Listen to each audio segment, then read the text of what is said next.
Salut à tous. Salut Fred. Salut Mathieu. Bonjour à tous et donc bienvenue dans ce Dans le Viseur, dans ce DLV. On a joué à plein de jeux. On vous donne notre avis en vous expliquant un tout petit peu de quoi il retourne. Maintenant, on va vous parler de 3 jeux qui sont des jeux de course un petit peu dissimulés. On va vous parler de Galileo Project, Oricalc et Maui. Ouais. On va commencer tout de suite par Galileo Project. C'est parti. Allez, partons ensemble dans l'espace avec Galileo Project. Mathieu, pitch-nous ça s'il te plaît. Ok.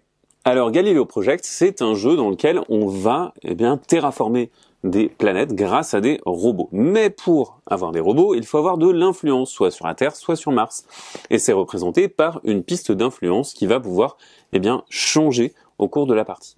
Et à votre tour, vous avez la possibilité de recruter un personnage, ou alors de récupérer un robot, ou alors de développer une technologie, et c'est à peu près tout. Sauf que, lorsque vous récupérez un personnage, vous gagnez de l'influence et vous allez récupérer cette carte personnage. Et suivant où est votre influence, vous allez soit récupérer un effet instantané, soit récupérer un scoring pour la fin de partie. Si vous récupérez un robot, vous dépensez de l'influence, et bien entendu, si vous récupérez un robot terrien, il faut dépenser de l'influence terrienne, et martienne si vous achetez un robot martien. Et vous allez placer le robot sur un des satellites, qui sont des jauges, qui vont vous donner des pouvoirs. Mais en plus, les robots, ils ont chacun des pouvoirs, et plus vous avez du même exemplaire d'un robot, plus vous avez des bonus en faisant ce pouvoir. Et enfin, les tuiles sciences, elles vont vous donner des choses diverses et variées, des petits pouvoirs asymétriques, et en plus, il y a des objectifs que vous pouvez réaliser à la fin de votre tour avec des petites médailles, il y a une course à ça. Ça a l'air tellement simple quand t'expliques, je trouve ça magique. Non mais non, c'était compliqué. Non. En t'entendant, c'est simple, c'est limpide, vous avez les images en fond, vous avez l'explication, vous avez tout compris. Alors que finalement, c'est un jeu comme un petit peu touffé, un peu compliqué. En fait, l'appareil ludique est compliqué, mais ce qu'on veut faire au final, c'est plutôt simple. La partie s'arrête dès qu'un joueur a son 10e robot, et ça c'est hyper important, parce que vraiment, il y a une fin un petit peu sèche, et plus on progresse, parce que moi j'ai fait plus de parties que toi, en fait, plus les parties sont courtes, finalement, parce qu'on sait qu'on a intérêt à mettre fin à la partie très tôt, pour interrompre les chemins de victoire des autres. Et il y a une interaction assez forte là-dessus. Ça peut être méchant. Ouais, ça peut être un petit peu méchant. Après, on finit quand même la manche en cours, etc. Ouais. C'est pas une fin sèche. Propre. On verra par la suite que y a des fins sèches qui ont laissé Fred amer. Bref, c'est un jeu moi qui m'a plutôt attiré parce que à cause de son auteur, qui est aussi l'auteur d'Oriflamme, qui est un jeu que j'adore. Et du coup, je me dis tiens, ça m'intéresse sur un thème qui m'intéresse par une maison d'édition qui font des trucs plutôt sympas, même si j'aime pas tout ce qu'ils font. Je dis tiens, c'est un jeu que j'ai vraiment envie d'essayer. Ouais, t'avais un vrai intérêt là-dessus. C'est ça. Moi, je suis parti sans a priori parce que je savais pas à quoi m'attendre de la part de cet auteur. Et j'ai été agréablement surpris, j'ai bien apprécié mon expérience parce qu'au final en fait il y a vraiment une montée en puissance du joueur. T'es tributaire des rivières certes, mais tu vas avoir de l'influence sur ton plan de jeu et tu vas devoir te spécialiser parce qu'en fait quand tu vas terraformer tes petites planètes, il va falloir choisir parce qu'en fait elles ont des effets intéressants et on a des jauges qui vont pouvoir déclencher des effets et on va pouvoir bouger des robots de place pour redéclencher les effets au passage. Bref, il y a plein de combos à faire, il y a plein de choses intéressantes à faire.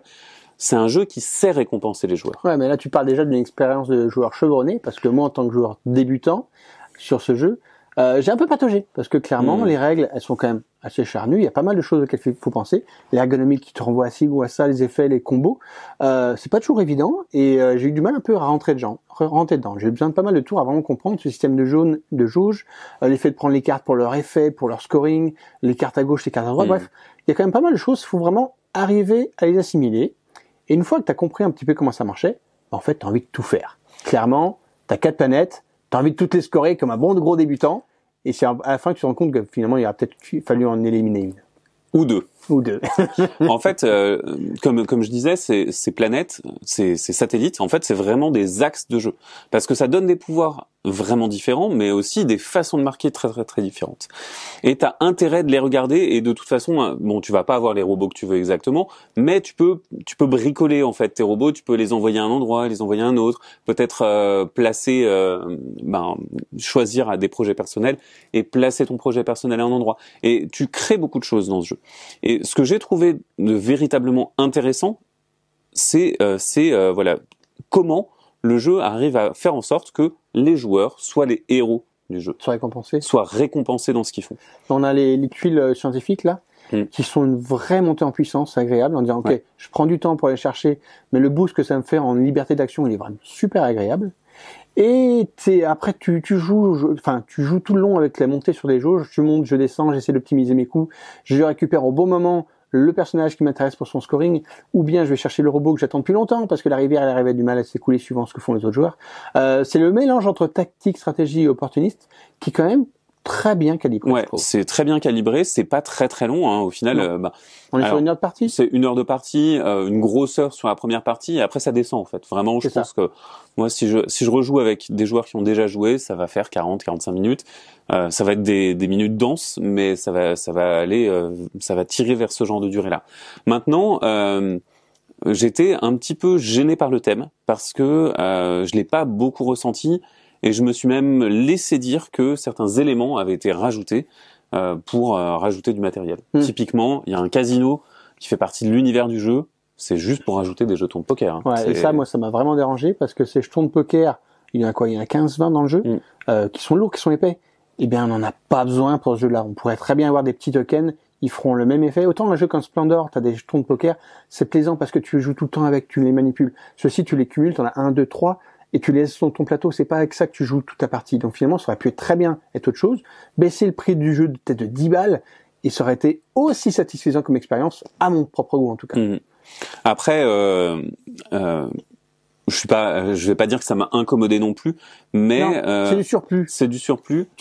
T'aurais pu t'en passer. C'est ça, j'aurais très bien pu m'en passer. Par contre, moi, ce qui m'a peut-être un peu plus incommodé, c'est que on essaye de nous faire ressentir un thème, c'est un petit peu martelé. Attention, regardez, il y a un Sénat, machin, il y a des ambassadeurs, le thème il y a des scientifiques. On veut te faire ressentir le thème, mais moi je l'ai pas vraiment beaucoup ressenti. Non, clairement, j'ai pas été transcendé non plus, et j'ai du mal à comprendre les batailles entre la Terre et Mars par rapport à l'influence. On m'aurait juste dit, on récupère des robots pour terraformer, ok, pourquoi pas. Mais ces jauges, elles m'ont pas vraiment permis en fait de comprendre les mécaniques. Normalement, le thème il t'accompagne pour mieux aider à faire ça, et là vraiment ça n'a pas été forcément le cas. Sans que ça me dérange, ça m'a pas aidé. Ça, c'est un petit reproche que j'ai à faire au jeu en fait.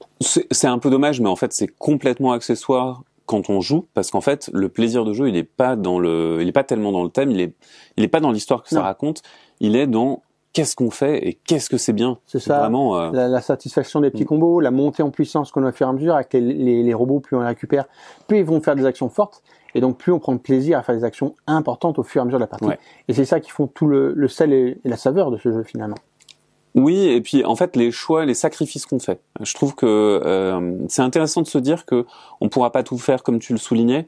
Et comme on va typer notre partie. Voilà, comme en fait, on va typer notre partie. Et je pense que si on faisait toutes ces parties comme la première partie, on perdrait tout le temps, en fait, parce que il y a un joueur qui va se rendre compte que c'est plus intéressant de se spécialiser. Il va aller à fond dans un endroit, et puis après, il va avoir des bonus qui sont plus intéressants, il va exploser, et les autres joueurs, ils vont juste être laissés sur le carreau et ils vont se dire, ok, c'est donc cette stratégie qu'il faut que j'adopte. Non, c'est un jeu qui a une vraie montée en puissance. Plus on gagne en expérience au fur et à mesure des parties, plus on est bon, et plus les parties vont durer rapidement pour ce joueur, et donc du coup, il va laisser les autres sur le carreau, en disant, vous n'avez pas eu le temps de faire tout ce que vous voulez. C'est normal, c'était pas prêt pour. C'était une course déguisée, en fait. On vous a prévenu, c'était un épisode course déguisée. Donc voici le premier. On va d'ailleurs passer au deuxième, sans plus attendre. Il s'agit de Orichalque. Allez, partons sur notre deuxième jeu. On va partir vers l'Atlantide. Est-ce qu'on va se battre un peu ou est-ce qu'on va faire la course? Alors, oui, mais contre des monstres. Oh, ça va alors. Mais on va faire la course quand même, t'inquiète pas.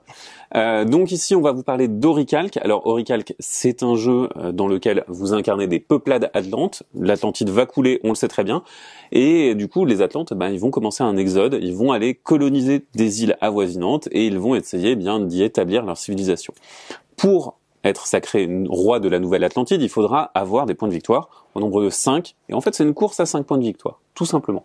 Ces points de victoire, on peut les récupérer en fondant des pépites d'Orichalque pour avoir des médaillons.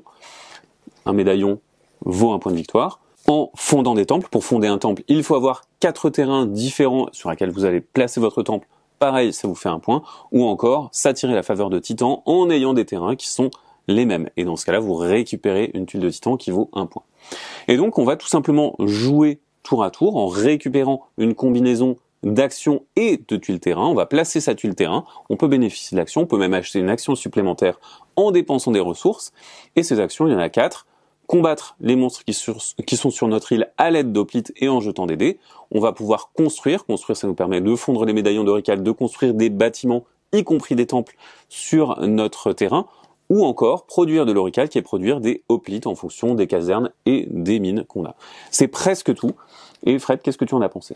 Alors moi j'étais plutôt séduit par la proposition artistique. Je trouve que la DA est très réussie. La boîte donne envie, les illustrations des colosses et tout, ils sont vraiment très sympathiques. C'est un jeu qu'on pourrait qualifier d'initié. C'est un peu compliqué pour la famille, mais c'est pas un jeu expert parce que les règles sont quand même très simples. T'as une très bonne ergonomie, t'es vite pris en main et t'es vite dans le jeu finalement. Ça c'est pour l'aspect général. Et puis côté plaisir, j'ai pas été complètement séduit par la partie. Je trouve que ça fonctionne plutôt bien, c'est assez simple, c'est efficace, mais ça m'a pas transcendé par rapport à l'expérience de jeu que j'attendais par rapport à ça. Je suis content que ça soit pas un 4X, c'est-à-dire qu'on est vraiment dans le 3X, on se développe, on produit des trucs, mais du coup l'interaction avec les autres joueurs, elle a été quand même très très limitée. Elle est minime, c'est vraiment une interaction de priorité, de est-ce que je vais damer le pion à tel joueur en prenant un truc qui m'intéresse un peu moins. Alors, moi je vais le dire pour le préciser, les éditeurs sont des copains, du coup j'ai peut-être un avis un peu biaisé, mais ça fait longtemps que je suis le jeu et il m'a plu assez vite en fait. Je l'ai trouvé très bon, même sous sa forme prototype, et il n'y avait pas forcément grand chose à refaire. Et je le trouve effectivement qu'il a été assez bien mis en valeur par Paul Mafayon et tout le travail éditorial autour est plutôt bien réalisé. Maintenant, moi j'apprécie en fait la rapidité de comment je réponds à tes actions. Tu vois, tu veux faire un truc, et tu le fais tout de suite. Je veux commencer à générer des ressources, je prends une action de génération de ressources, paf, ça m'arrive tout de suite. Et le fait de pouvoir dépenser ces ressources pour faire des actions supplémentaires, en fait, ça va te donner un tempo de partie et une économie de ressources qui est un petit peu différente. Parce que tu vas te dire, est-ce que je vais dépenser ces ressources pour faire des trucs pertinents pour développer mon plan de jeu, ou alors est-ce que mon plan de jeu, finalement, c'est de récupérer ces ressources et de les cramer pour faire autre chose, pour, par exemple, au lieu d'utiliser votre oricalque pour fondre des médaillons, vous pouvez dire, non, en fait, moi je vais fondre mon oricalque, comme ça je vais faire une action de construction supplémentaire, comme ça je vais pouvoir faire un bâtiment qui va me permettre de tuer les monstres plus facilement, et ainsi de suite. Parce que ce qu'on n'a pas dit aussi, c'est que pour gagner, il faut que vous n'ayez plus de monstres sur votre île. Ouais, c'est vrai. Et ça, c'est une des conditions qui est un petit peu au début, on l'oublie, et puis après, on se dit, ah mince, j'ai 3 monstres à 12 sur mon île, comment je fais? C'est ça. Je trouve que moi j'ai beaucoup aimé le game design du jeu. Je trouve que c'est quelque chose qui est très propre, très bien foutu, tout marche bien les uns avec les autres, chaque truc est bien pensé, le système des hoplites et compagnie, tout est bien pensé. Et en effet, t'as vite fait d'oublier cette petite contrainte parce que tu te mets à fond dans ta stratégie. Alors ta stratégie elle est un petit peu dirigée par le jeu. Tu commences par un truc et tu dis bon, ok, maintenant mon plan de route c'est ça, je vais y aller à fond. Et puis t'oublies les petits trucs connexes. Donc t'oublies le fait qu'il faut tuer les monstres et que tu te rappelles à la fin et tu vas commencer à les tuer. Et puis t'as même le cas où t'oublies que la fin elle est un petit peu sèche. Et là ça peut te faire un petit peu bizarre. Parce qu'en effet, on va jouer dans l'ordre du tour qui est déterminé par le nombre d'hoplites qu'on a. Et si t'as prévu de gagner à ce tour-là, mais que ton partenaire qui joue juste avant a aussi prévu de gagner, il n'y a pas égalité, c'est lui qui a gagné, et ça c'est horrible. Je vous avais dit qu'il était salé. Hein. Non, je me suis fait avoir sur le coup, parce que c'est vrai que tu as joué avant moi et tu gagnais, et je pensais vraiment tenter le match nul. Moi, ça m'aurait très bien suffi, un match nul. Mais non, tu as préféré gagner. Et oui, il y a pas de match nul dans ce jeu. Mais en même temps, t'imagines sur 5 points de victoire, en fait, en tant que première partie, moi j'en ai fait quand même pas mal, et en tant que première partie, t'es quand même arrivé à 4 points, et tu pouvais arriver à 5 ce tour-ci, tu vois. Et en fait, c'est pas un jeu qui laisse ses joueurs sur le carreau. Et c'est peut-être là où le jeu est un peu facile, c'est-à-dire que quand on choisit une action, on fait tout de suite quelque chose avec. Il y a des ressources qui se génèrent automatiquement, des choses qui se créent automatiquement. C'est très facile d'avoir 1 ou 2 points, donc on sera jamais complètement à la rue. Et mais peut-être que d'un autre côté, c'est quelque chose qui peut ne pas assez récompenser les joueurs, tu vois. Parce que on se dit pas j'ai vraiment bien gagné et ça s'est super bien passé pour moi. Ça se joue pratiquement tout le temps à 1 point. Ça se joue souvent à 1 ou 2 points, mais pas plus en fait. Après, je sais que un des développements qui a été envisagé, c'était d'avoir la victoire en 6 médaillons, en 6 points plutôt qu'en 5. Et en fait, ça changeait pas grand-chose parce qu'au final, quand on arrive à ce stade du jeu, et ben en fait, le jeu il va suffisamment vite pour que ça ne rajoute même pas un tour. Il y a des moments où ça rajoute même pas un tour. Après, on peut revenir un petit peu sur les colosses. Je vais appeler les titans tout à l'heure, mais c'est des titans. Des titans qui rajoutent vraiment un effet power-up assez fort sur le jeu. Ouais. Et qui a une notion de tempo assez difficile parce que justement il faut que tu l'utilises avant qu'on te le pique et ça c'est malin. Oui. Ouais, en fait, donc si vous avez 3 terrains ou plus d'un même type, et ben qui sont collés ensemble, vous allez récupérer le titan qui correspond, qui fait un point, et vous pouvez le subtiliser à un adversaire. C'est-à-dire que, par exemple, si Fred a 4 points et que moi je suis à 4 points, je lui prends un titan qui a un de ses points et je vais gagner mon 5e point comme ça, par exemple. Mais chaque titan a un pouvoir et ce pouvoir est associé à une des 4 actions. Soit vous doublez une production de hoplite, d'oricalque, ou alors, en faisant la guerre, vous tuez immédiatement un monstre. Vous avez l'idée pour les titans, et donc, ce qu'on va faire avec ces titans, en fait, c'est effectivement pas forcément lié à l'action qu'on a commencé à faire. Donc, peut-être qu'il va falloir qu'on dépense des sous pour avoir des actions supplémentaires pour pouvoir le déclencher. Parce que si on nous le pique, on n'aura pas bénéficié de cette action supplémentaire parfois. Ouais, et c'est un peu frustrant. C'est un peu frustrant, mais en même temps, on était prévenus. Oui. C'est une course. Et c'est une course un peu sans foi ni loi, mais en même temps, il y a pas beaucoup d'interactions, mais l'interaction qu'on a, elle est quand même assez significative, je trouve. Voilà. Donc au final, quelque chose que j'ai trouvé bien développé, bien plaisant à jouer, mais pas suffisamment moi pour me convaincre complètement d'y retourner encore et encore, même si j'ai pas tellement de défauts à reprocher au jeu. Alors moi j'ai plus apprécié que toi, notamment pour la diversité des stratégies qu'on peut mettre en place et la diversité des orientations qu'on peut mettre en place, et également l'accessibilité du jeu qui apporte des sensations quand même assez folles pour finalement peu de règles. Elle est indéniable, où le jeu est très accessible pour une cible initiée, voire initiée moins, on va dire, où on est quand même tout de suite dedans, on sait ce qu'il faut faire, on se pose pas de questions, et ça c'est quand même super agréable pour un jeu de ce calibre, avec cette profondeur possible. Exactement. Passons donc au 3e jeu, Maui. Fred, pour ce dernier jeu, tu vas nous envoyer en vacances avec Maui. Et oui, je suis sûr que vous avez rêvé de jouer à un jeu où le but sera de poser des serviettes sur la plage. Et c'est tout, en fait, oui, un thème très simple, très basique, où le but du jeu va devoir être de monter sur des pistes de score qui correspondent à des couleurs, et pour monter à ces pistes, on va devoir poser des sortes de triminos, des petits dominos de 3 couleurs sur une piste, et quand on enchaîne des couleurs identiques, on va pouvoir gagner des points qui vont nous permettre de monter sur cette piste. Et on va enchaîner ces petites serviettes comme ça sur sa plage petit à petit, en récupérant des bonus parfois au passage. Et le premier qui arrive à poser 12 serviettes, on regarde où se trouvent tous les joueurs sur la piste, et celui qui a le plus de points remporte la partie. C'est à petit peu près tout. Est-ce que ça t'a mis les potes P en éventail ? Pas tellement. Je me suis pas tellement retrouvé dans ce jeu. J'ai pas détesté ma partie, très loin de là. Le jeu est compétent. Et il y a des petits dilemmes parce qu'en fait, sur votre parcours, il y a des coquillages que vous allez pouvoir récupérer. Mais en plus, si jamais vous allez dans les extrêmes et donc pas au centre, vous allez être valorisé parce que vous prenez des risques, vous allez faire moins de tuilage, mais du coup vous marquez plus de points. Donc il y a plein de petites choses intéressantes. Mais en même temps, il y a des trucs où je me suis dit, il y a des tours où on n'a pas vraiment des choix, où on fait des choix par défaut, où on va récupérer la monnaie du jeu, qui sont des pièces, et il n'y en a pas beaucoup dans le jeu. Et on se dit, j'ai passé mon tour à pas faire grand chose alors que c'est une course. Et je me suis pas senti vraiment ni à la fois complètement à l'aise dans le thème, ni complètement à l'aise dans les mécaniques. Ouais, c'est un jeu qui souffre un peu de chaud et froid. Parce que en fait, il avait tout pour me plaire. C'est un jeu de pause, d'optimisation. Ça, c'est clairement ma came. C'est un éditeur que j'apprécie beaucoup. Et là, clairement, au niveau matériel, je trouve que ça remplit pas complètement le contrat. On a l'habitude le classique de Azul et toute sa gamme avec du matériel resplendissant et super agréable à manipuler. Ici, le seul matériel qu'on va utiliser finalement, c'est les gros jetons en carton et les petites serviettes. Et les serviettes, c'est du carton. Et c'est super frustrant de se dire, ok, c'est juste des petites tuiles en carton, c'est pas très joli, c'est pas très plaisant, avec des couleurs un peu fadasses. C'est pas vrai, c'est pas fadasses. C'est pas foufou. Pour des serviettes de plage, on a vu mieux. Hein. Mais en tout cas, niveau matériel, j'ai pas été complètement séduit. Niveau thème, pourquoi pas? Allez, pourquoi pas? On va mettre des serviettes les unes à côté des autres. Et du coup, quand on fait l'abstraction de ça, qui est pas forcément folichon, on rentre dans la mécanique. Et là, pour le coup, mécaniquement, il y a des trucs plutôt sympas. On essaye vraiment de faire ses agencements au mieux, de faire son petit casse-tête dans son coin avec sa petite plage, en mettant les alignements pour aller chercher ceux qui rapportent. Et on va aussi dépendre donc finalement de la rivière qui est possible et donc des interactions qu'on a avec les autres joueurs qui vont prendre les serviettes qui nous intéressent ou pas. Mais moi, j'ai eu un gros souci dans cette partie, c'est finalement l'ergonomie. Parce que ces serviettes, on les met pas dans la position où on veut. Elles ont un ordre qui est symbolisé par un petit caillou en haut à gauche, qui est tout petit sur une tuile qui est toute petite. et qui doit être respecté. Toutes tes tuiles doivent être avec la même position par rapport à ce petit caillou.